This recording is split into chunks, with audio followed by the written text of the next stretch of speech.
Hey, everybody. Welcome to another edition of Tunnel Vision. I'm your host, Ryan Abraham, joined along with Keely, Eure, and Shotgun Spratling. I don't think our intro worked, but that's okay. We haven't done one of these for a while, so we appreciate you coming back on and joining us. Had to kind of change some of the technology in the background. One of the things that didn't work is the intro didn't play when I started to play that, so I'll fix that for next time. But it's all right. But we're here. We're ready to talk about the potential college football season, and we're looking. Hopefully, you guys will all be able to see us on YouTube, on Facebook, and on Periscope. I know we've had issues with all that in the past. Hopefully, those are cleared up right now. But welcome the guys and gals. Keely, how are you? I'm doing well. I take guys as a general term. It's not gender specific. And here I go out as an alien. Hopefully my internet will be slightly okay today. Yeah, we're still socially distancing, so we're not in the studio together. We also have Shotgun Spratling there. He's not in the Matrix. He's full-on COVID beard going. How are you doing, Shotgun? I'm doing good, hanging in there. The beard continues to grow, going full throttle with the beard as we continue to quarantine over here. I think we had a question on the podcast of Champions about your beard versus David Woods' beard, and I think you got him right now. He's a veteran of the beard, and yours is pretty damn glorious. So props to you.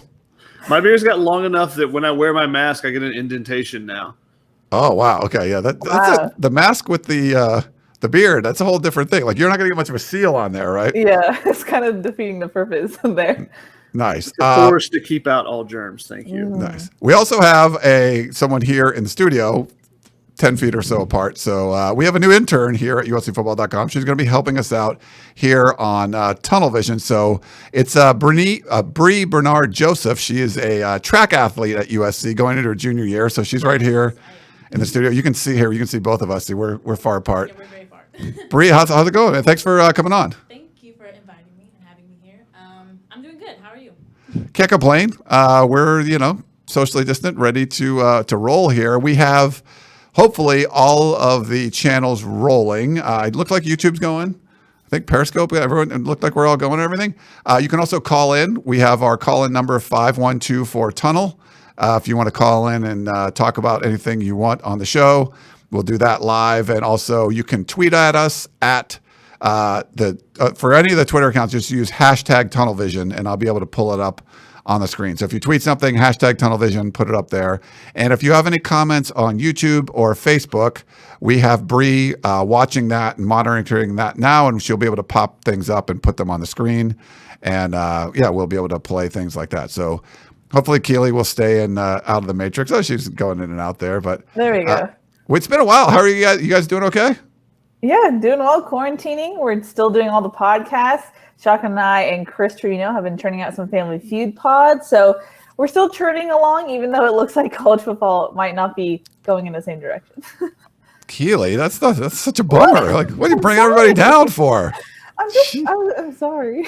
Negative Nancy over here. Yeah. Automatically assume you're starting off a show with cancellation talk there. Look at the first bullet point, Shotgun. I know. Unfortunately, the positive news right now is that there's a lot of other sports that are going on, which has been great for me getting to watch some sports on TV. I mean, I've been taking in anything and everything I can get from overseas, during the quarantine, watching Aussie rules football and rugby and whatever I can find. Today alone, I think I watched NASCAR, watched a little bit of golf even, which I can't stand watching golf. I normally fall asleep during it, which has happened twice this week when I've tried to watch it.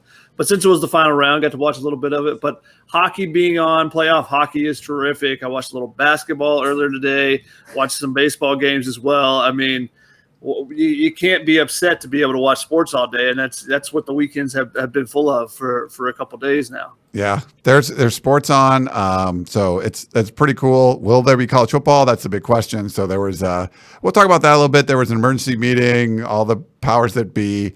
It's up to the Power Five basically at this point. We know the MAC postponed, canceled their season until the spring. So none of the Power Five leagues have. Most people think it's either going to be the Big Ten or the Pac-12 that would pull the trigger first. My guess it would be the Big Ten. There's a lot of concerns there, so we'll see. We'll talk about that a little bit.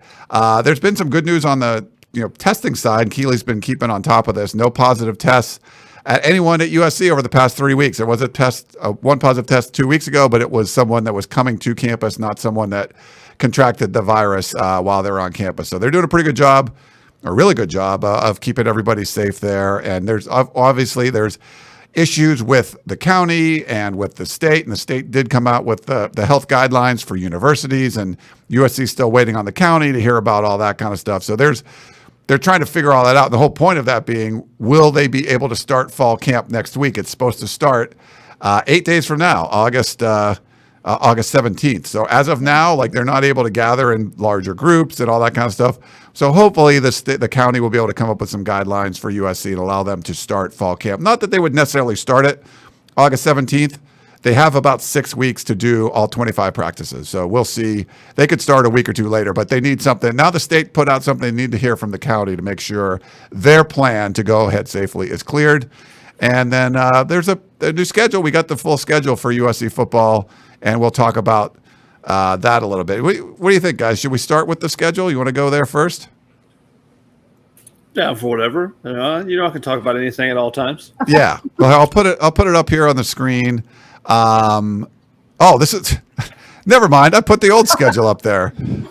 I had a schedule. I thought I downloaded. This is what should have happened, and that's not what's going to happen. People. Yeah. Yeah, that was like, oh, that's just such a bummer. You're like, oh, this is what I saw Alabama. I'm like, I put the wrong one on the screen there, but it's an interesting one where USC starts off with all 3 California schools. UCLA the first weekend, September 26th, which probably isn't going to happen the way things are going in Los Angeles. But I think that's the whole point, is that they put that one first, knowing they could delay it to the bye week, which is in October, or December 12th, the weekend before the Pac-12 championship game. But USC has the 3 California schools first, so we'll see where everyone's at. Everyone pretty much in California can't practice yet. Stanford can use a football. They're allowed to throw it between 2 people, but not 3. So there's restrictions for Santa Clara County. All the smaller governments, the city of Berkeley, the county of Los Angeles, and Santa Clara County for Stanford, they all have their say in what's going on. But Stanford can do a little bit more than the other schools. But not having, Alabama, not having Notre Dame, and then adding Washington State. So there's 5 home games, 5 road games. But when you saw how the schedule came out, we'll start with you, Keely. What any initial thoughts? I mean, I thought it was interesting. I'm going to steal a Chris Trevino line on the Family Feud podcast, but he said it was like getting a save the date for a couple you knew were going to get divorced in like a year. So it's like, this sounds great, but what's really going to happen? Is this going to happen? I think my analogy was, the LA schools are the kids with the strict parents. So they're at like a function and they're like, hey, we're going to do this. And everyone's like, this sounds good, but there's no way my mom's going to say yes. It's kind of like the strict parents. So, I thought it was interesting. I think for all things considered, they did a good job of adding flexibility to the schedule. If you look at just at SCs, they're in a pod of UCLA, Cal, and Oregon State. And those 4 teams have the same bye. So if anything happens in those first 2 weeks, USC can reschedule both UCLA and Cal. So I thought it was interesting. The Pac-12 tried to do some flexibility things. For me, it's just like, this looks great. I'm cool. It's nice to see like dates and logos and how you're going to do it. But I mean, Larry Scott himself was asked, what's your confidence level that this will actually happen? And he point blank said, I don't know. I don't know if it's going to happen. And I think that's where we are right now. I know we're going to get to that later, but it looks good. They added flexibility, but will this happen? It's yet to see. Yeah. What about you, Shaka? Yeah, and that's one of the reasons why they had USC and UCLA playing first. You got Arizona State playing to open the season as well. They were giving a little bit more flexibility in areas where there have been hotbed areas for the virus and stuff. So they wanted to give those schools an opportunity to stay closer to home, not have to travel, but also have that flexibility to move that game back if things did not get better in those areas compared to the rest of the footprint of the Pac-12. So I thought that they did some really nice things of what they could do with this schedule. The big question is, will it happen at all? But looking at the schedule, and if it does end up playing out the way it is, USC had a chance to start the season out 5-6-0. And then you go into a really tough stretch where you had, the Washington, the Oregon games, Arizona State, having all those games kind of in a row where there wasn't much of a breather. But I actually thought that schedule played out better for USC because you push all your tough games later in the season. That's what they need actually right now. When you have a first year defensive coordinator trying to implement a new defense, and you've had one walkthrough practice in it, and that's it. So with the fact that USC needs those extra reps, is going to need to play their way into shape with this defense, then I think it makes a lot more sense for them, or it's much better for them to open with, a little bit softer schedule and then get into your hard games rather than starting with an Alabama like the original schedule had shaped up to be. But saying that, if USC was to start the season with UCLA, that's a game you would have to watch out for, because Chip Kelly is really good at exploiting defenses and finding some errors and then pushing that same button over and over. And I think that's something that could be a danger with a new a new defense trying to go up against Chip Kelly like that. So that could be one that USC maybe shouldn't lose but might lose, but then they play better later in the season against some better quality teams. Yeah, we'll see. If that one happens, it's weird to see USC UCLA the opening weekend, but like we said, would probably not going to happen. But we're still hopeful that there's going to be a season. But I would guess if the season starts, it probably will be the week after that game, and not necessarily. And I've kind of felt all along the real threat is more about your own team and being in a big group and practicing together and being in meetings and all that, as opposed to being on the field and spreading it from team to team. I mean, it could happen. We haven't seen that. There was a good example, Shaka, in baseball, where the Marlins, pretty much the whole team had it, and the Phillies played against them for a weekend, and no one got it from the Phillies. So that was positive. But baseball and football are different. It's really just about the viral load. But I kind of feel like the bigger threat's more internal, like where you're just with the same people all the time. You know what I mean? I mean, the difference there is that football is, you're face to face, you're, breathing heavily, expelling a lot of fluids and stuff on the field. Every hit, I've got tons of pictures where, you get a hit and there's just sweat flying off the bodies and off the pads and stuff. So it's much different than baseball in that regard. So if you did have a team coming into a game in a similar fashion as the Marlins, then there's much more chance of spreading it across the field to the other sideline than there is in baseball. I think it is positive that baseball, there have been situations, but there hasn't been that spread to other teams. But I also think that baseball is much more aligned, the sport to look at, because they aren't in a bubble, and you're not going to be able to put college football in a bubble, because then you're completely taking out the student athlete portion of it, and you're just admitting that they are actual professionals that you're not paying. So that would be the deal breaker, obviously. So they're not going to be able to put them in a bubble. And MLB, unlike hockey, unlike NBA, where they have not had any positive tests, MLB continues to have positive tests. So I think that's the one that the presidents and athletic directors can look at more directly and say, okay, that's the one to pay a bit more attention to than some of the other sports that have been in bubbles right now. And the fact that MLB continues to have issues with the Cardinals, the Marlins had that first outbreak. He said, okay, things are really bad. They got to clean things up. Will it be fixed? And it hasn't necessarily been, where you've seen the Cardinals have had a bunch of players and stuff where they've had to cancel a bunch of games too. Yeah. Hey, we have a question from Alexis Pinto. He says, have any other players besides Chase Williams gotten behind the #WeStandUnited movement? It seems most guys want to play. Do you guys hear that?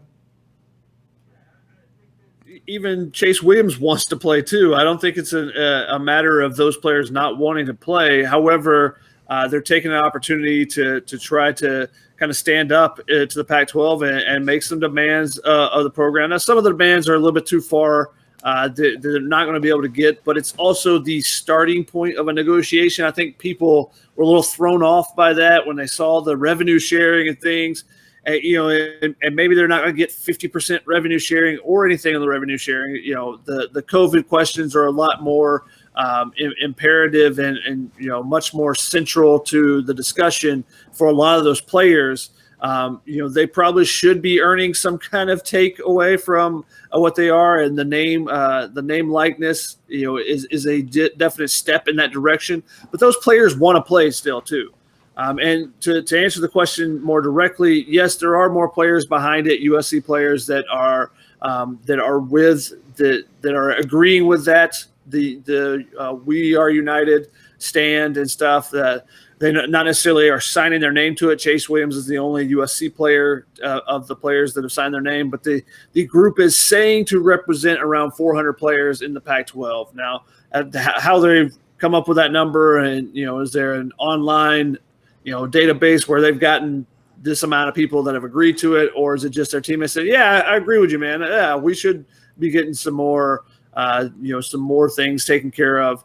I don't know exactly how they're classifying that, but there are other USC players that are behind it, and several of them posted on their social medias and stuff. I did an article on that when that first came out, but there were about a third of the team actually made a positive reinforcement of the "We Are United" stand, whether it be sharing things themselves or liking their teammates' comments and stuff. But about a third of them did, and there wasn't anyone in particular that was directly saying that this is dumb or anything. There were some players saying, I still want to play, and I support the other guys that are doing this, but I'll be out on the field type of thing.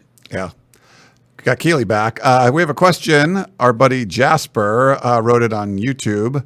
If the season gets canceled, roughly how much of the revenue hit will USC feel? I saw Barry Alvarez of Wisconsin mentioned somewhere in the $100 million range. USC's budget's around $120 million a year. John Wilner did a good piece recently talking about direct revenue from football is approximately half of the athletic department's revenue from across the Pac-12. The problem is there's all this indirect revenue where if you're talking about like stadium advertising and things like that, that's not necessarily, or any kind of like sponsorships, that's not necessarily attributed to football, but it's because of football. So he was estimating it's closer to the 75% range. So yeah, for USC, it could be, 75, 80 million, something like that, like very significant. I don't know what you guys, Keely, start with you. I think Brandon Sosna, the chief of staff for USC's athletic department, said on the show, Lunch with the Trojan, it made up 90 to 95% of their budget as far as revenue coming in. So that's a huge chunk, but I don't know the numbers specifically. Yeah. What about you, Shotgun?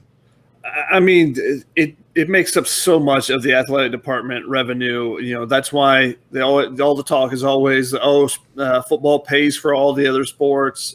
Just because your travel expenses and stuff like that, when you were traveling, especially in the West, where you have to travel farther, when you have to fly to Moscow and then drive to Pullman, when you have flights and buses and all that type of stuff, whether it's for the track team or whether it's for volleyball, those sports just don't bring in the same revenue to pay for all that stuff. Now, part of it is, donations that come to school and stuff. All that stuff goes to the athletic department as a whole as well. But football and men's basketball in particular are the two sports that bring in the most revenue that is then spread out along with to all the other sports as well. And some sports, equipment can be really expensive. Baseball obviously is an expensive sport in that regard. If you have hockey, those sports where there's a lot more equipment and stuff. Football is an expensive sport in and of itself, and because you have so many players. But the take-in from the tickets when you're having, when you have 90,000 people at a game versus a women's volleyball game where you hope to get 500, the ticket prices obviously are much more expensive as well. So there's a lot more money comes from that football revenue, and it gets spread out to everyone else. So there will be money lost there, but there's, the athletic departments and, schools in general are losing a bunch of money to begin with a lot of the stuff that's going on, and the extra money that's being spent to try to make things safer for the students when they return to campus, or for the extra testing for players and all the other stuff like that. So there's a lot of money being spent to try to keep things safe and do things as best as possible and up to all the codes that are being set. But if you don't have fans in attendance, then you're going to lose a lot of money. And, if you don't play the games, you don't get the TV money. And that's the biggest thing. That's why the athletic departments are trying so hard to figure out all the ways they can to play the games, is because that TV money is just absolutely huge to the budget of the entire department. Yeah. We had a follow-up from Jasper. If the COVID-19 situation gets worse and the 2020 season never gets played, will student athletes get another year of eligibility? We saw this right with baseball a little bit, Shotgun.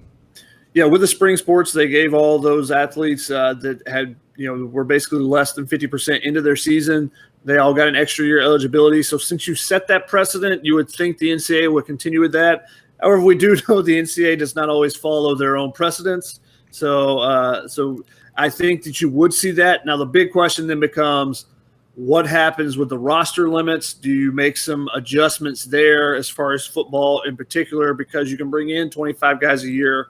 You're allowed up to 85. They did allow baseball to have more spots, and that there was some other things that they could do.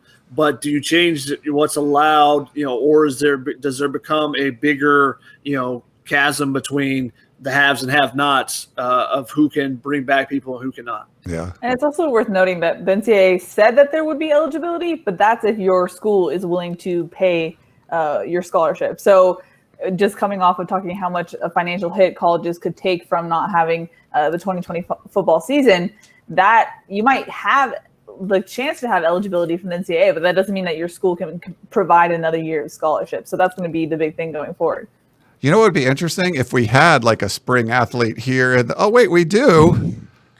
Bree, did you get an extra year of eligibility? Yes, I did. I did get an extra year of eligibility, so I will be a sophomore this year. Okay. If I run.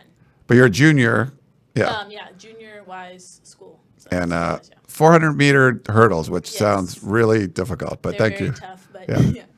Well, you got another year. That's great there. Guys, we need to get in and start talking about the potential of a shutdown at some point. We've, since the last time we were on, we saw, I think the last time we talked about the Pac-12 going conference only, we didn't have the actual schedule. Now we know what all the conferences are doing. The ACC is doing a plus, they're doing a +1, the Big 12, same thing. So their ACC is doing an 11-game schedule, Big 12 doing 10. Same thing with the Big 10 and the SEC, like the Pac-12 is doing. So we know all that stuff now, but will we get there? Will we be able to get to that? And like talked about at the top of the show, most of the speculation is if somebody shuts down the season, it'll probably be the Big 10 first or the Pac-12, but most likely the Big 10. They've been more of a leader. Throughout this, they were the first conference to go to the conference-only schedule. But there was, all of the powers that be in the Power 5 conferences are meeting all the time. The report today, I think, they said early on it was an emergency meeting, but maybe they backed off that a little bit. I'm not expecting the season to get canceled today or tomorrow or the next couple of days, but obviously you can't be shocked, Keely, if it's going to happen in the next week or two. Yeah, I mean, it's interesting waking up on Saturday. It seemed like there was a shift. It seemed like people started to get a little uneasy, and then it kind of keeps building. It kind of feels like when USC kind of had that run of news in 2016 and you just felt like you couldn't leave your phone. It's kind of like that right now. And I think I said on the Peristyle podcast with Dan, I feel like the Big Ten is just leaning more and more towards canceling fall sports. And it sounds like from what's reported, the Big Ten basically kind of had an emergency meeting with other Power 5 administrators and was like, hey, what if we end up doing this? How do you guys feel about it? So it seems like things are in the works. And like I said on the podcast, I feel like the Pac-12 wants to go the route of the Big Ten, wants to go down that canceling, rescheduling route, but doesn't want to be the first conference to do so. So I think just like we saw with the conference-only schedules, you'll see the Big Ten come out and say what they're saying, and then the Pac-12 follows. But it sounds like they're trying to preach unity now between the conferences, so maybe there might be a joint statement. Who knows? But it just seems more ominous as the days go on, and then we're seeing all these anonymous reports from reporters with sources saying, hey, it could come this week, it could come in a couple of days, but it sounds like there's meetings going on and things are going to definitely develop faster as the week progresses. The thing is, no one wanted to be the first one to do it. No one wanted to be the first one to cancel their season. No one wanted to be the first conference. And we've seen both of those now. UConn made their announcement earlier in the week that they're not going to play. And then the MAC makes the same decision for their conference. And part of it is the financials of it. The MAC was going to lose out on a bunch of money for those play-in games. UConn was the same thing. That part of the reason why they decided that it wasn't worth the risk, because they were going to actually not make as much money because they weren't have those bye games anymore. So now you're seeing the ACC lost some games when the MAC lost it. So now you're going to see some schedules have to be changed over as well if there is a season played. So who follows suit with that? And it kind of feels like I've seen this kind of referenced a couple times on Twitter. It feels a little bit like March 12th again. When I'm flying to Vegas to go to the Pac-12 basketball tournament, and as I'm about to land, I get the notification on my phone that the Pac-12 has canceled the Pac-12 basketball tournament. And then slowly, you saw the wheels continue to turn over the next couple, over hours that day. But within a couple days, basketball season was over. The College World Series had been canceled, even though it was 3 or 4 months away. So it feels kind of like that, where you're starting to see things slowly start to creep up, and you're going, oh no, we're going to go over the edge. And that's what it's felt like, more and more since early yesterday morning. When the MAC news came out, I was up early yesterday and started seeing stuff just start flowing out, and you start to get that kind of trepidation that that's the direction everything is going, unfortunately. And I think it's also, you look at the MAC's decision, but also this is when students are starting to get on campus. I think presidents are getting a little uneasy. I think now that you can see things actually starting to happen, fall schools are opening, and it's like, how are we going to do this? I think that's the other thing is, in July and in months previously, it kind of was this far away thing that you could game plan for, but now it's a little bit more real. And I think people are having okay, what are we doing here? And having that second thought. So I think that also contributes to it. Yeah. Fall camp could start next week for USC. So crazy. It will not, but it could in theory. Normally, we would have already been on campus for fall camp. Guys, I don't know what it's like to have an August where I'm like not sleep deprived and at USC 24 hours of the day. This is just crazy. It's very strange. You haven't had instant analysis in a long time. I know. The last instant analysis we did, I said, between practice ending and filming this, the NBA just canceled. So we'll see what happens. And then that was it. Yeah, it didn't go well. This is also the same week that the area code games are, which is the high school baseball equivalent of the opening. So all the best players are normally at Long Beach. So I'm usually doing double, watching 3 or 4 games there and talking to a bunch of baseball coaches and then coming to practice.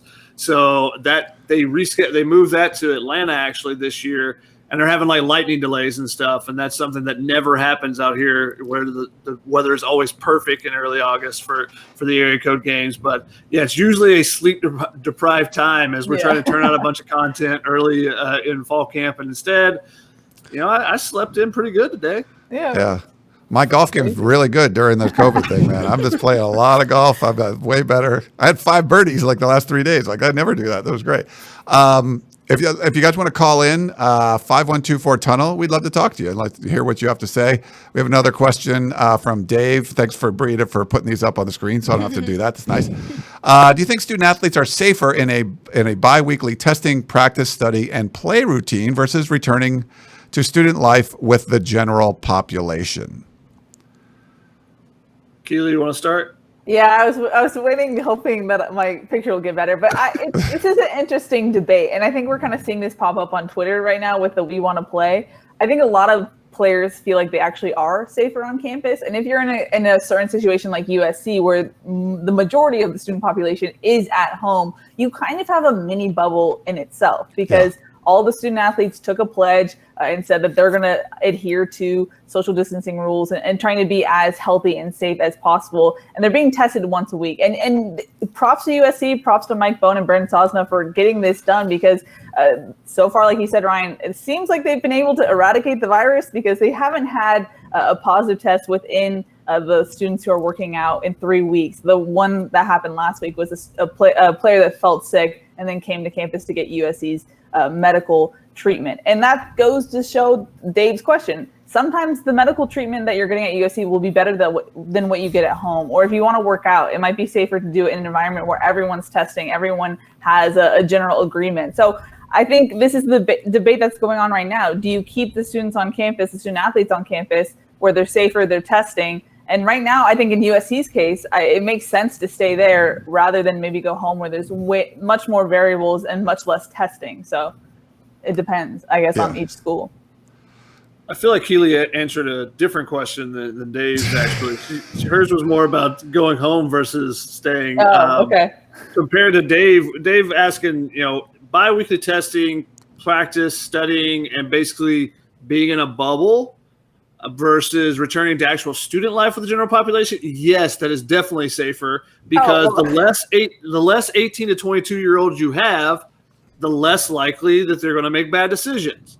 When you get 1,000 or 2,000 or 20,000 of them, then there's more likelihood that someone's going to make a bad decision, and then you're going to get a Louisville situation where you go to a party and you have 29 athletes suddenly, or 26 athletes, whatever it was, that test positive. And, some of those players got thrown out, from some of the soccer players that helped organize it. So, yes, I think that it is safer for them to be in that bubble environment of the team only. But if everyone gets on campus, returns to campus, then, yes, I think there's a much higher risk there. I think answering what Keely turned the question into, then I think that there are some reasons why you would think it would be safer for players to stay on campus where there is that testing. I think that's the biggest difference. The positive tests you've seen a lot of times around the country, but the initial positive tests have been when players get back to campus and you're seeing, they come in, they get that initial test and, they have some positive tests where they brought it from the outside and then they quarantine and they do all the steps that they need to be done. You're not seeing a ton of pop-up where the virus, someone is catching it on campus. Now, that has happened at Clemson, at Kansas State, at a couple of other schools, but in general, you're seeing more so where the general cases have been from players bringing it from the outside, where they're getting the testing on campus. And that's probably the difference, because how many times are each of us individually going to get tested while we're at home and trying to stay, with our family? Are those athletes going once a week? No, they're not doing that. So if you're on campus and you're getting that twice a week, then yes, I think that's a lot safer option for the players. Yeah. Keely came back. Real quick too. So right now we've seen USC kind of come up with different announcements. The initial one that we thought was really positive a couple of months ago, it was going to be like a hybrid model. Students will be back on campus. That was backed off. Then was backed off even more, where it's basically like, nope, unless you're like there's really specific reasons why you would be on campus. So that was the latest one. So it's a lot more restrictive. There were also athletes from the 5 different sports that were already on campus. They're allowed to stay. We have, we talked to Bree a little bit earlier. She was scheduled to come back to campus, but you're now not going to be allowed. Like, no new student athletes are allowed back. No, not yet. They basically just said we're waiting for the mayor to say we can, or LA County Health. LA County Health. Yeah. Okay, yeah. So they're keeping it the way it is. So it's sort of like this, mini bubble, I guess you could say. But that's they're not going to allow any more. But it seems to be pretty safe. You got 3 weeks without anyone contracting the virus. Would it be different if more student athletes came back? Or more just general students? Hard to say, but they've been doing a good job right now, so that's positive. But we do have a live caller. Let's bring him in. Is this Dave from Iowa? Are you there? Dave, are you there? Oh, I think I did the wrong thing. Dave, are you there? Dun, dun, dun, dun. Let's see. Try that again. Dave from Iowa, are you there now? Ryan, can you hear me? Yes. Sorry about that. It's been a while, man. So I clicked. I let our screener back into the show instead of you. My apologies. You're good. My question, kind of moving away from college football in the future, mainly recruiting. What are your thoughts of Jake Garcia moving to Georgia to play his senior year of football? Yeah, so thanks for the question, Dave. So what he's talking about, USC's first quarterback commit in this class, Jake Garcia, he is now going to move to Georgia. And, Shotgun, you're an expert about that program, but what's going on there with Jake moving, trying to play a senior season that he wasn't going to be able to play if he was here in California? Yeah, not just moving to Georgia, but moving to South Georgia. Oh, Big difference. Where the syllables get elongated further and further as the day goes on longer. But he's going to Valdosta, which is Titletown. And won the that nomenclature from ESPN, I think like 10, 15 years ago, because Valdosta High School, also Valdosta State University, all the football programs down there have won numerous titles in their history. He's going. They got a new head coach this year, which is Russ Probst, who you may have heard of before. He's probably the most famous high school coach in America because of the two-a-days and because of all the kind of controversy and weird stuff that has swirled around him. From his Alabama days, but also he was at Colquitt County, which is another big school in Georgia as well, in South Georgia. He took them to a couple of state championships as well, but he was also fired from that program. He gave some pills to players. I think it was just over-the-counter stuff, but also, coaches aren't supposed to be administering any medications or anything. There was a bunch of other stuff with him. From people back home in Georgia, the common refrain of him is egomaniacal. Is probably the best way to describe him. I've had a couple people use that word to describe him. He's a really good football coach, but there's also a lot of stuff that comes along with that. But I thought it was interesting. I looked up and looked through all his Hoover High School days and his Colquitt County. He really hasn't had, top end quarterbacks ever. The only quarterback that he's had that was in the top 500 even was John Parker Wilson, if you remember him from Alabama. Yeah. So his younger brother actually was on the two-a-days show.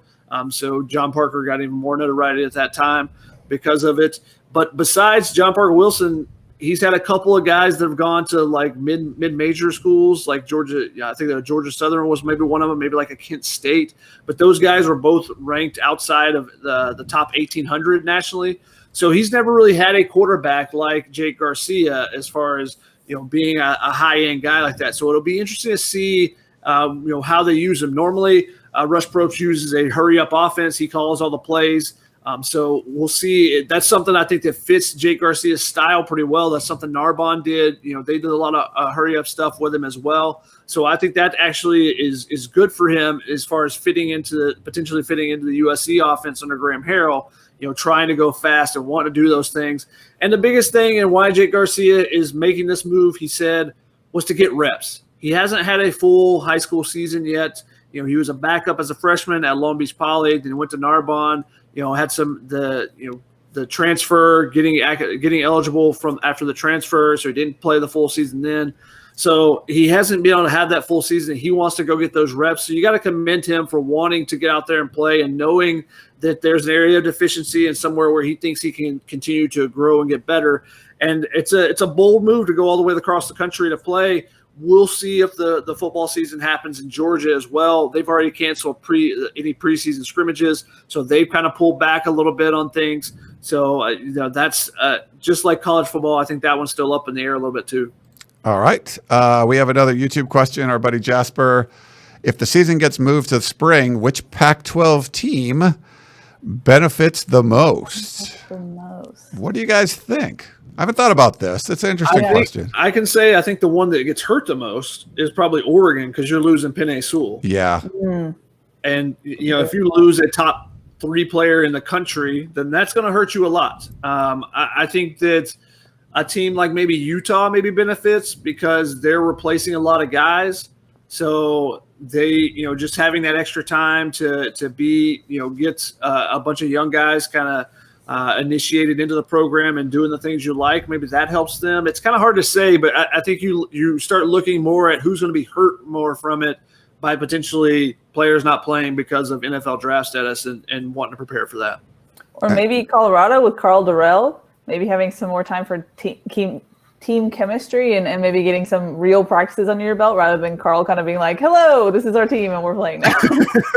Yeah, I think that's a really good point. I'd go with Colorado for sure with Carl Durrell. Also, Nick Rolovich up at Washington State. Like you're installing new systems, new everything. I think that's going to be a little bit more difficult. And then, even a team like USC where you're replacing your entire defensive staff, that kind of gives you an opportunity to rebuild things back up. So I think if you get the practices though. Okay, yeah. I mean, you're not going to start like I mean, I don't think you're going to be able to play without getting things going. Plus, you at least have meetings and stuff now. Like they're going to be a lot more familiar with these players already. Just, I think it gives you some kind of opportunities, but I don't know. Yeah, you still need to practice defense though. It's a very you have to practice type of thing. Wait, like tackling and stuff? You need Yeah, all those things? that's an important element, Ryan. Yeah, whatever you say. We got another one from our buddy Coley. So I know he's been, he would message me asking when we're going to do the show. We're back, Coley. I think we're going to be back in a regular schedule now. I think it looks like the technical issues on this end, and we'll clean up some of the internet things with Keely. I don't know. We'll figure something out. Hey, Tunnel Vision. If indeed the season is delayed till spring, do you feel USC would stay a Pac-12 conference only schedule or bring back Notre Dame in their original schedule? Haven't thought about that either. My thoughts are probably stay with the conference just because it's first of all, it's amazing how people are shifting as quickly as they are and coming up with new schedules, figuring new teams to play. The service academies or like BYU, whatever, like people that have lost a lot of games, scrambling we'll add this game. They're putting it together. It might not happen, but they're able to put this together at the last minute. Why do we need to schedule games, 15 years ahead of time? Like this is one of those things like COVID shows you, you don't need to have a set schedule for a decade. Be a little flexible and have some flexibility built there, build some cool games in. But anyway, my thoughts are that it would still be a conference only kind of schedule because it's still not going to be normal. I think they still want to have that control over things, but I don't know what you guys think. Go ahead, Keely. I was just going to say, yeah, I think it really depends on where we are in the spring, which given how much time we had from March till now, I don't feel optimistic that things would be drastically different. I think looking at what's happening at Colorado State shows that if you go outside of the conference, you're not sure what you're going to get. At least with a conference, you have some type of standard that you at least are hopefully adhering to. Whereas if you go out of conference, maybe Notre Dame might be different because you can kind of schedule with them and you've had them for such a long time, but a relationship with them for such a long time. But, I don't think that anything would be different in spring. And I think at this point, it's just put on any football season. So if that means conference only, then I think they will still continue with conference only. Yeah, I think I agree with Keely that it just depends on where we're at with the virus as a nation. If we've made some big strides, if everyone is following the rules, and all of a sudden, you see a plummet of the cases and the deaths and the hospitalizations, then I think maybe you consider opening things back up to a regular schedule. If we have a vaccine by that time, depending on when it is in the spring, how quickly the trials and stuff go with the vaccine, then maybe you could consider that. But if you're still in a similar situation as to what we are now, maybe even things have improved by a half instead of fully improved, then I think you're sticking with your conference only schedule because just like Keely said, it's the opportunities to know and have that same, the same set of standards that, that all the other schools are that you're facing are. So that the testing is the same and everything, and you're not having to worry about, hey, if we play New Mexico and put them back on the schedule, are they getting the same amount of testing as we're requiring from all the Pac-12 schools? All right. Looks like we got a Facebook question as well. It says, good point, Ryan. I'm not sure what this was referring to, but I always have good points. So it's just anything I say. But then how would the SEC and ACC use the schedule excuse for not scheduling at least 2 cupcakes? Our resident SEC expert here is shotgun, but I did feel like, say if the season goes through like this is, I love the fact that you're going to see. Now, I think Alabama and Georgia were scheduled to play this year anyway, right? But they normally don't. You don't have USC and Oregon were playing. They're in the Pac-12. You're only missing 2 teams. In the SEC, you miss more. What do you miss? Half of the other division, right, or whatever, or 4 of the 6 or something. It's or 3 or whatever. I mean, you miss a bunch of the good teams, and I think this was going to be a really interesting matchup where you're adding. Everyone can't play Vanderbilt an extra 2 times. You have to go out and play some of the other teams that you weren't scheduled to play. And those are the extra losses we always talk about with the Pac-12 that you get by what if USC and Oregon didn't play each other during the regular season, they only played in the championship game.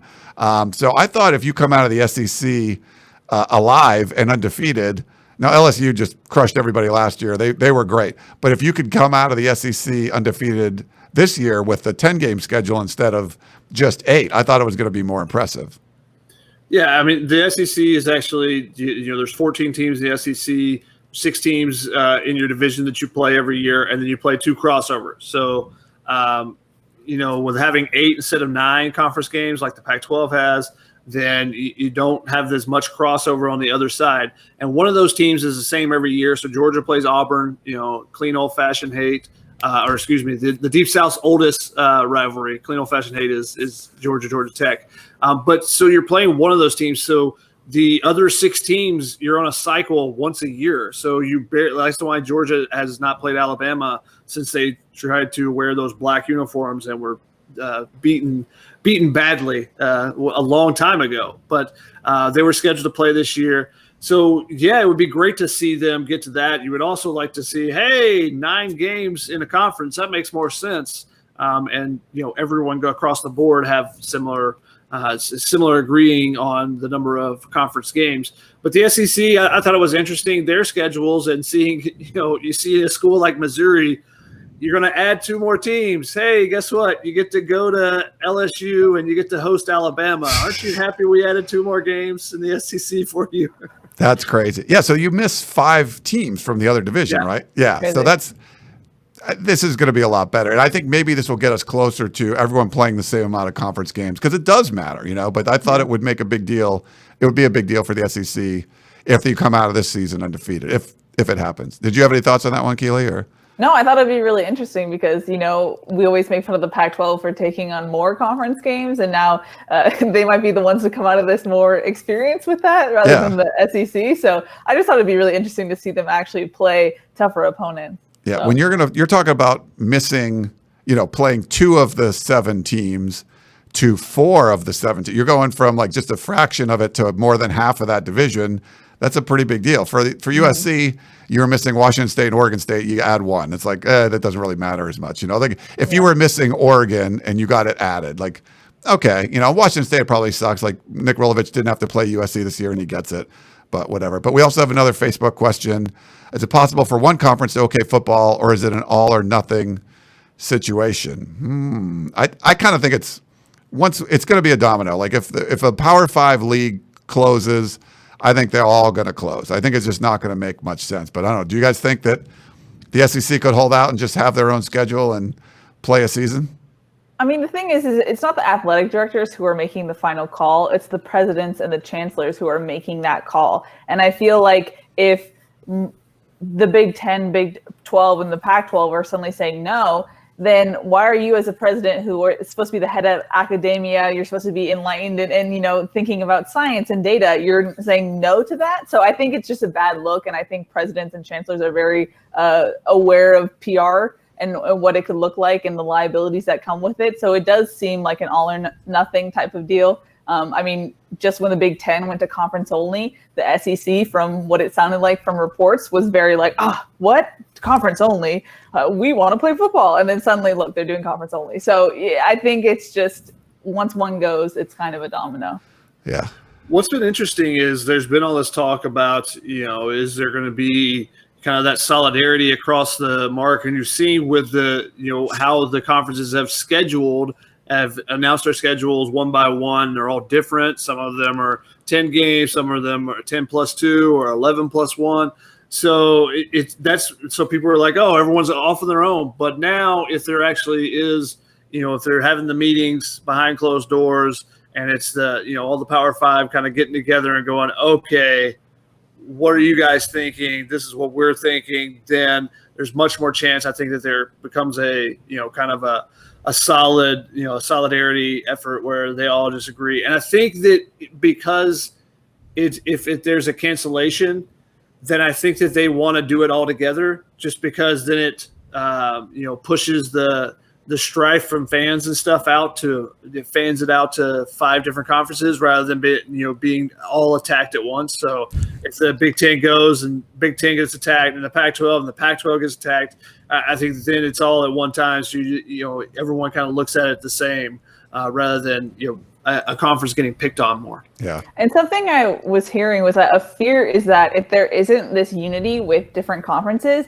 you might see a mass exodus from one conference to another before the inevitable happens. And you would hate for kids to make big decisions like that based off something like Jake Garcia, where they think they're doing something good for themselves, and then suddenly everything's different. It's one of those things where you'd hope they have unity so that there's not just like a mass transfer portal palooza, because in the end it probably won't help each player.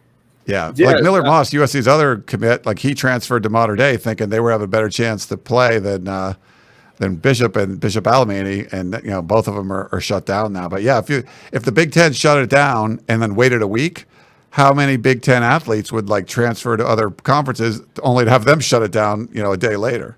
Yeah. And that's something that's happened already with the MAC. There's been I think it was Bruce Feldman, friend of the program, Bruce Feldman, was just tweeted out that that he's talked with MAC coaches and said his top players are already being inundated with with coaches from Power 5 conferences hitting them up and saying, "Hey, don't you want to come play for us this year rather than wait until the spring and try to play?"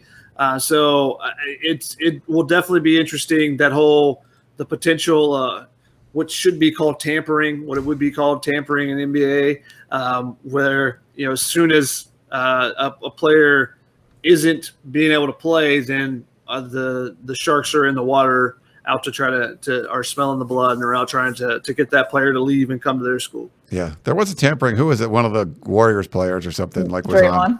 on. Yeah, Draymond Green. Inside the NBA and was just like, Devin Booker.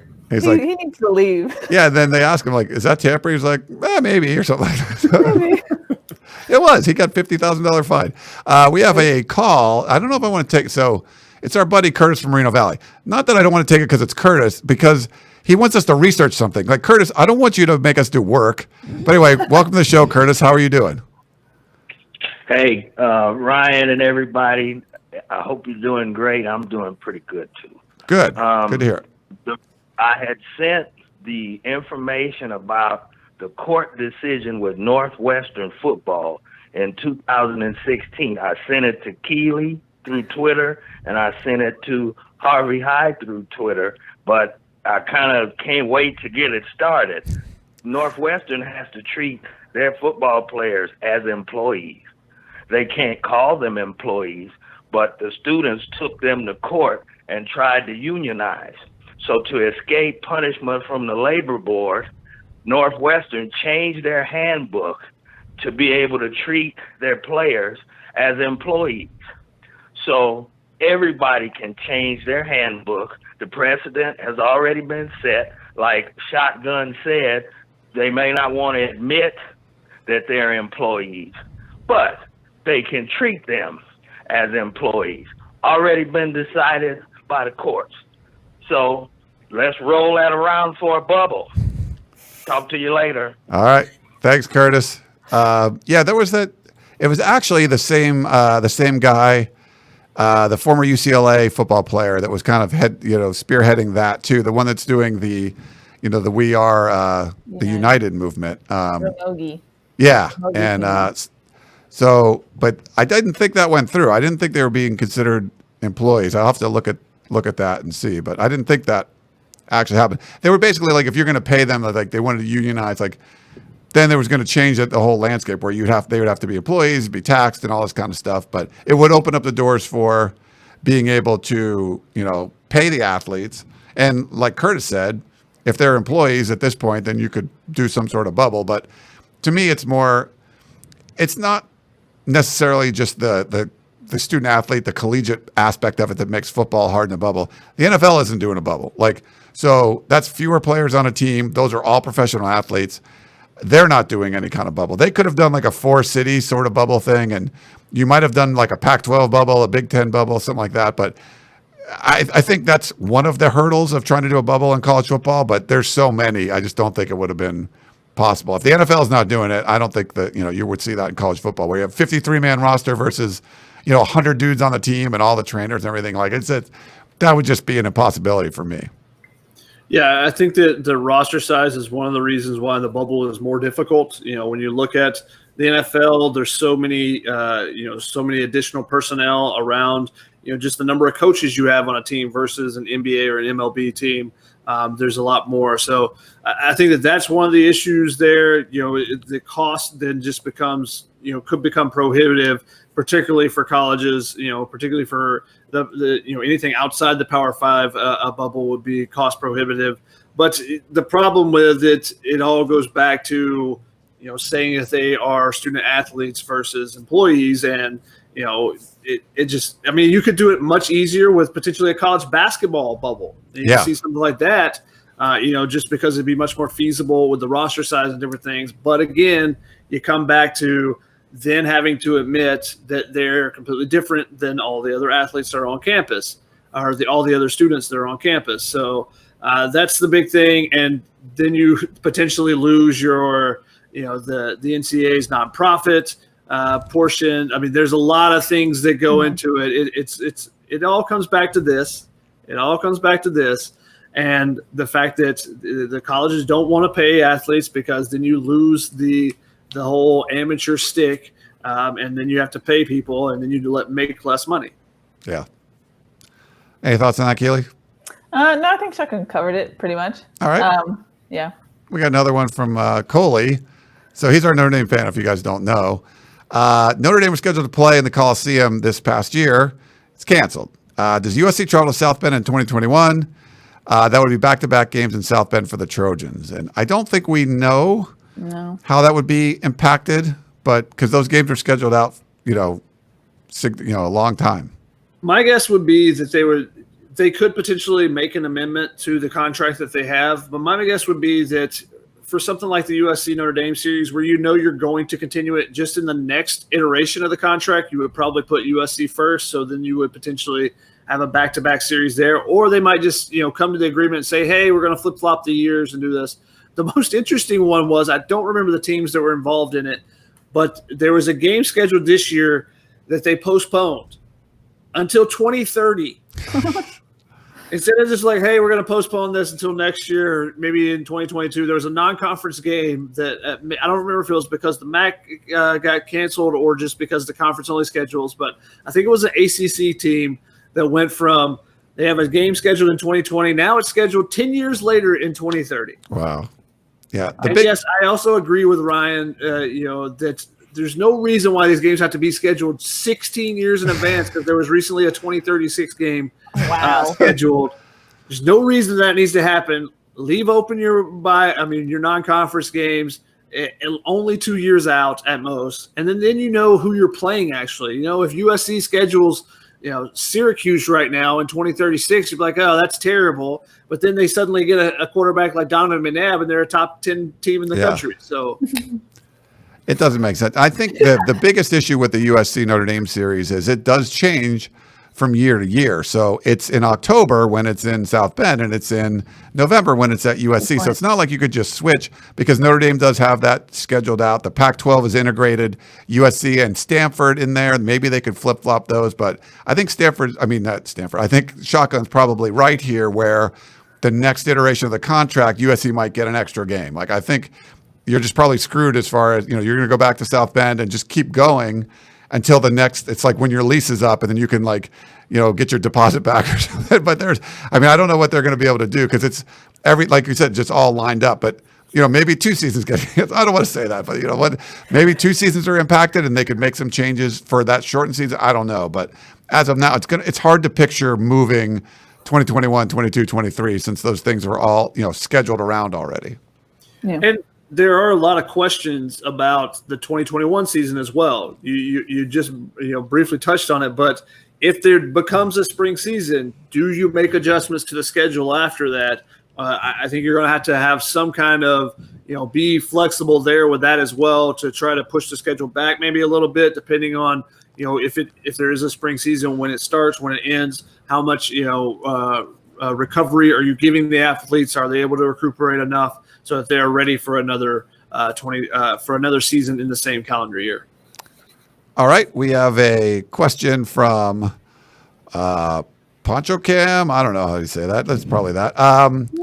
how can you justify testing for athletes and not the rest of the student body, faculty, and staff? I mean, it's a valid question. And, if you agree to bring everyone back to campus and you say, well, we're going to test these people, how is that not preferential treatment above and beyond what a student athlete normally gets? It's hard to say that they're not. And then that goes back to, well, they're the money makers on campus, so we're giving them preferential treatment. And then you go back to the amateur versus professional debate. Yeah. Yep. Keely, what do you think? I mean, that's the biggest elephant in the room is that if you're not going to have, if USC is fully online, but yet you have student athletes on campus, they're definitely different than students if you have them on campus. And the rebuttal I've heard to that is, well, you have some people who are doing clinical research on campus. They have a specialty. So our student athletes, they have a specialty as well. So I can see both things, but one of them is a medical need, a medical research, rather than this is something to do for fun. And yes, I get it. Student athletes, this is what they train for. They're very good at it. They want to do it. That makes sense. But in the grand scheme of things, in the terms of we're in a pandemic, we don't know the long-term effects. There's been multiple athletes who come out and said that they are suffering from I'm going to botch it, enlarged heart from being tested positive with COVID-19. So there's things where, yes, you can make an excuse for student athletes to be on campus, but should they is the real question. And that I don't know the answer to. And I think too, if there's like a performing arts student that would be on campus, I don't know the exact policies, but I believe if you're coming back to campus, there was opportunities to be tested. I mean, anyone can schedule tests in LA County. They have free testing for everyone. I would think if there's going to be limited students on campus, that there would be testing available. It wouldn't just be for the student athletes, but at this point, it's going to be a limited number of people. And I think if you're around campus, there's probably some kind of protocol. I don't know for like the clinical research people or performing artists or whatever, but I assume there's going to be testing there too. It wouldn't just be for athletes. Yeah. But I don't know. We'll see. But yeah, have you guys done any testing? Did you do any? I have not. I've been a hermit, so. Yeah, you've hermited out. I'm out golfing and stuff and hiking and everything. But I've been tested a couple times because I went across the country, so I got tested before that trip and then after that trip to make sure everything was good. Yeah, I just went to Catalina camping recently, and I got tested when I came back. So I just got the results yesterday, and it was negative. So yes, I know it doesn't mean you're immune or everything, but just I like to get tested every once in a while. Check it out. I'm delivering meals to the old folks and stuff for the Meals on Wheels. So just to be sure, you want to do that. So I don't know. Just you also went to a hot spot in Scottsdale. I did go to Scottsdale to golf. Yeah, that was good. But we were in a hot spot. Like LA is a hot spot already, so I don't see it's like you're not going. Like it wasn't worse. I think it was worse here. Scottsdale felt like it was like one of the 3 worst cities in America at that time. No. At the time we went, it was like one of the worst in the world. So we were just like, "What? Throw me under the bus here?" Like, yeah, I was golfing. I'm out I'm out in the middle of nowhere, not doing. I'm not like clubs or whatever. Well, those are all closed. But I got tested after that too. That was fine. So, just to be safe. I don't want to be a hermit like Keely. I like to get out and do stuff. I don't want to be a hermit. I'm trying to do my duty. I'm going to Idlewild Thursday night. I'm going to hike up San Jacinto. Like it's, I think it's 10,000. It's like almost 11,000 feet, I think. So it's my 5th of, I'm doing the 6-pack of peaks. So it's the 5th one in Southern California. So nice. I feel safe doing those things. I mean, you're by yourself, like hiking up a mountain. Like if I catch COVID on the damn mountain, I'm like, okay, whatever, but I don't think that's going to be the case. But you wear like a little mask if you pass anybody like on the trail or something. So nice. I try to be safe, Keely. I stayed in Idlewild last year because it was the last day before football camp or last weekend before football camp and all the craziness started. And that seems like 7 years ago. Oh my God. Yeah. Like March just seems so like the whole Rudy Gobert stuff when that happened, you're like, this is nuts. Like what, we were talking about some of the Trojan Club stuff because they, USC like basically shut those Trojan clubs down. There's going to be like an online portal for everything. But like the last thing I did like out in a group of people was speak at a Trojan Club down in San Diego with Jake Olson. And we were talking about it like afterwards, like, if this was tomorrow, like it was like Wednesday night, like we were talking to each other, like if this was tomorrow, this would have been canceled, and then pretty much everything since then has been canceled. So we got one last one in, I guess, before everything kind of shut down. Got another, it looks like a Facebook question. No national championship game. Back to AP naming champions. It's actually not true. The football committee for the playoff committee is still going to meet. So if there's a football season, the playoff committee is still going to pick their 4 teams. So they'll still be a champion this year. The fact that they were talking about still meeting in person Yeah. was just ridiculous. I mean, too. just do I Zoom. know. Why do you need to meet in person? Yeah, it doesn't make any sense. Like, yeah, we still need to. I need to rack up those Marriott points. So I guess we're gonna need to meet in person, guys. I think they did already. I think they were gonna like have an early meeting or something. Like they meet in Dallas, right? But like, I think so. is it security? Like they don't want anyone to know what they're talking about in the room, the playoff committee. It's like, because like Not that important. Ronnie Lott was on it, right? Like he was on there, I think, like on the committee last year. Or so I don't know. There was some, but yeah, like you don't need to be flying somewhere and meeting in person to do this playoff thing. What could be interesting is if everyone does go to a conference-only schedule, and if it plays out, do you then decide to expand? Yes. You know, Do to give all the conference champions, because you don't really have any. There's just no data points of crossover and who plays well against others. Do you then have, do you make it a 8-team, or just expand to potentially a 5-team and you give one team a bye somehow? I don't know. You can do some crazy stuff. I was holding out hope for that too, because that would have been like, oh, so we let every conference champion in. We maybe let a second, whatever SEC team or somebody, or maybe even a group of 5 team in, but they're not playing. I thought that would have been a great opportunity to sort of then show everyone, hey, like people are working from home now. And a lot of bosses were like before, like, I don't want my people working from home. They're not going to work. And then they show everyone like, well, it's working. So they'll probably keep doing it after the pandemic shuts down. If you expanded the playoff and you're like, oh, we didn't really want to have 8 teams, like, oh, it worked pretty good. Let's do it. I was holding out hope for that. But the release that I saw from the playoff committee was like, it's still, what is it this year? The Rose and the Sugar Bowl or something. I forget what the Rose and Sugar. And so they're still going to do like 2 January 1st games. And then, the championship a week and a half later or whatever it is. So, which is going to be amazing because that's going to be 2 months before the season starts. Shotgun getting a little Keely pessimism there, right there. Just low-key Keely pessimism. Thank you. Yeah. She likes to call it realism. We call it pessimism, whatever. But yes, I thought, so that would have been a good opportunity. But maybe if it does get moved to the spring and they have more opportunities, and it's going to be a conference-only thing, and group of 5 is going to play as well. If everyone's going to play, then maybe they say, we're going to expand the playoff and do something fun there, because they're going to need to make up some of that TV revenue.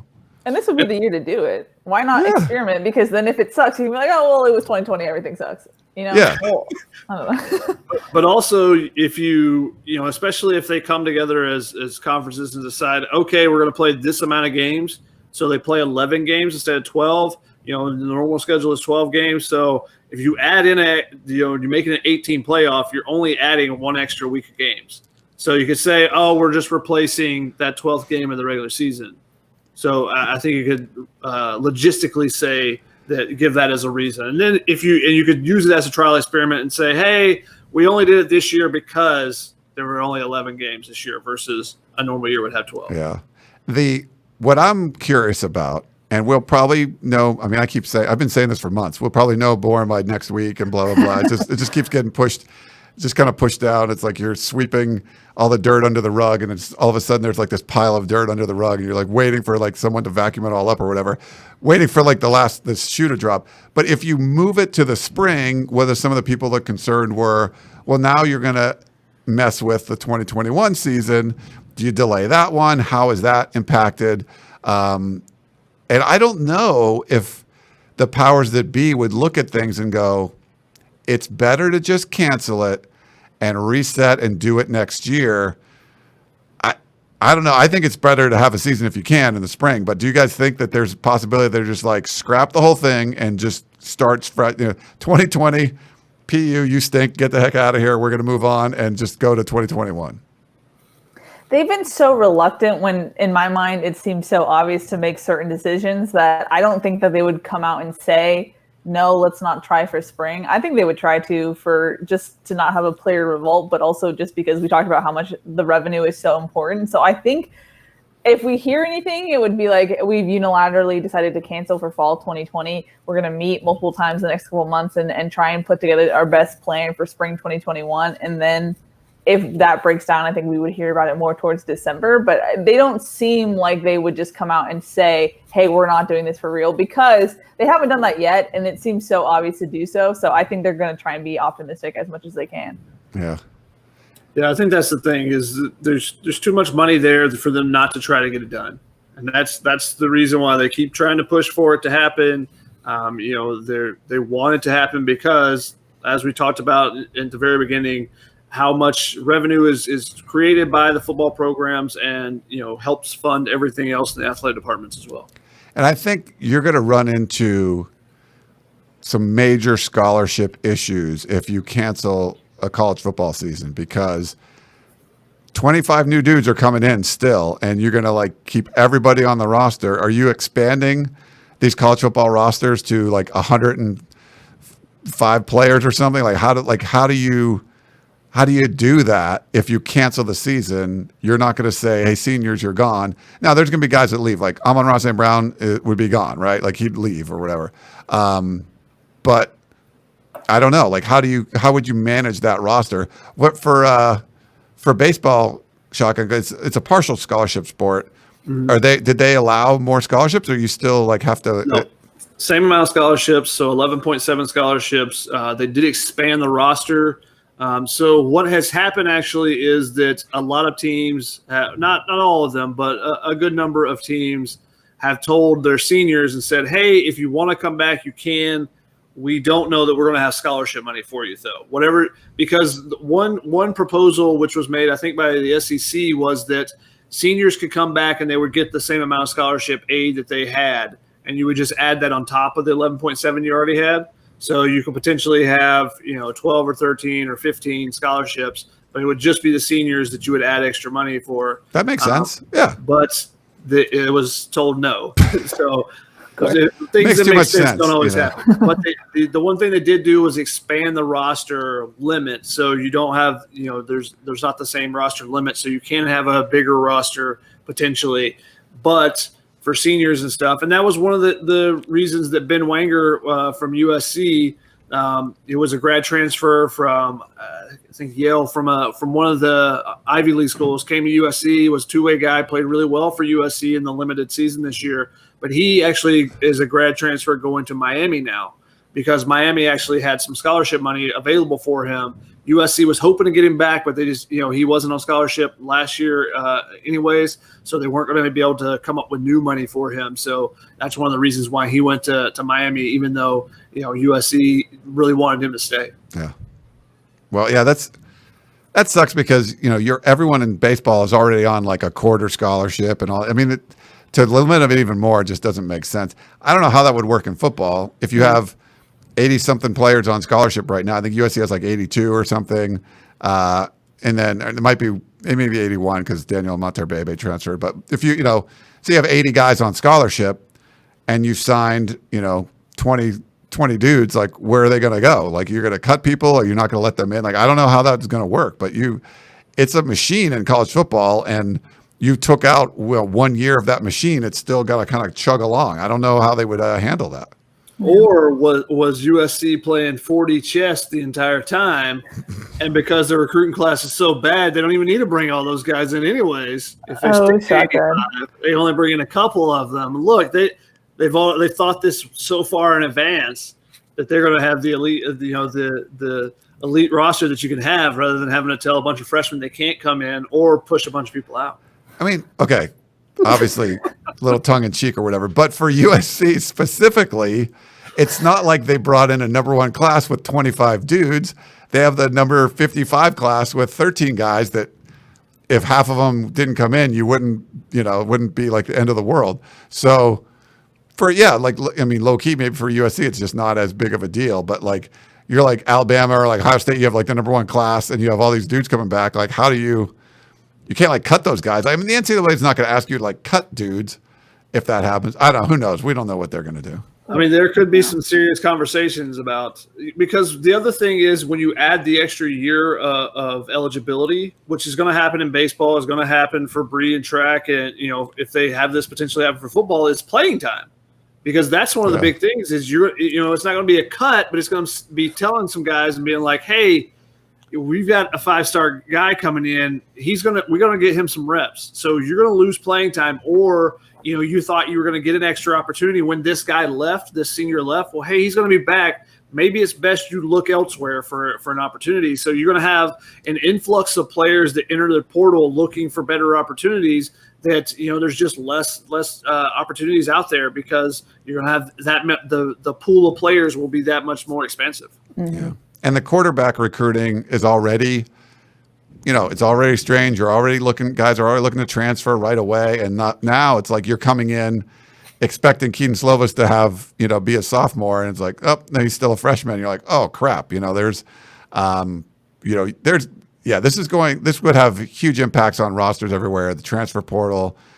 It might end up being a good thing for some of the smaller schools, because a lot of the bigger schools just have too many dudes. They can't have all that 4- and 5-star talent. I don't know. But it's hopefully it doesn't come to that. But I mean, you may even get to the point where the NCAA just says, hey, sorry, you lost a year. We can't do anything for you. Wow. Sometimes crazy things happen in the world. We can't, save everyone, basically. Yeah. Logistically, that might make the most sense, but it would be a reason to have some sort of shortened season in the spring, maybe have a delayed season 2021 that goes through Christmas or into the new year, and then a late spring practice in 2022, and then get back to normal. So maybe something like that happens. We'll see. All right. I think that's, we don't have more questions or anything. You guys, anything else on your mind, or?